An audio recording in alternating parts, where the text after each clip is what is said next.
Finally, the last step in creating a page is the Quicklinks tab. Quicklinks have to be created in the Quicklinks module in the CMS, but once created, you can scroll down and just click the quick link you would like to have appear on the page. Above this, there are two options of displaying the quick links. There is either the default or cover.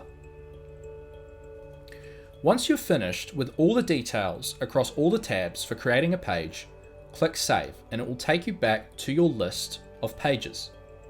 Once you're back at the pages list, you'll notice that the page is hidden.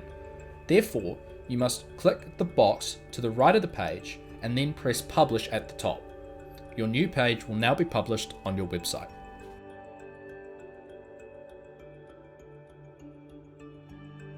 Thank you for watching.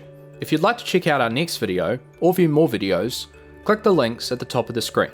And don't forget to hit subscribe and turn the notification bell on so you won't miss any more future videos.